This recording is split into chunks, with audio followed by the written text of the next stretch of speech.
Good morning. Si Tony Boy of Sulop Vlog to. Yan, kita nyo to. Ang ganda ng mga kangkong. Yan, taba-taba. Dito ko ngayon sa Batang Sulop proper. Yan, pakita ko sa inyo. Ang ganda-ganda. Napakagandang kangkong yan. Lawak-lawak. Bago pala ang lahat, baka makadaan kayo sa content ko. Like, subscribe, pindot na rin sa bell button para updated kayo sa mga content ko. Tony Boy of Sulop Vlog. Yan, ito ay bahagi ko sa inyo. Ganda-ganda ng kangkong. Mga matataba. Malawak to hanggang doon. Yan. At malinis na malinis. Pwedeng gulayin. Pwede gulayin to. At kadalasan dito ito mga pagkain nila sa mga alagang baboy. Yan, iba sa mga pagkain sa mga baka, lagyan ng feeds para mas madaling lumaki ang mga baka.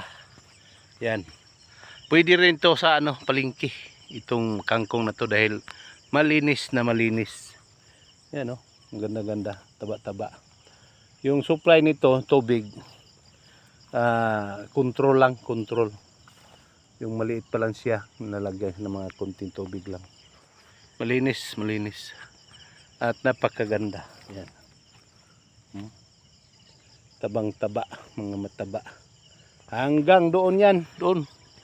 Dulo-dulo, malawak to. Nasa, ata to, may git, magdalawang hectares lahat.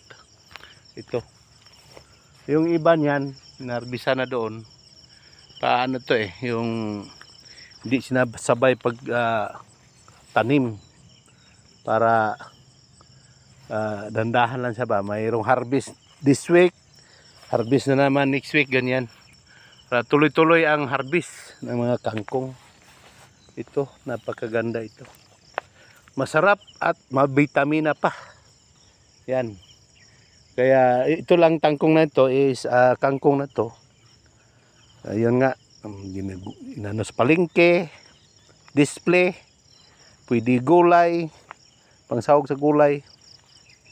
Lahat pwede, baboy, sa mga lagang baka na para mabilis yung tubo ng baka. Okay, hanggang dito na lang. Thank you. God bless you all.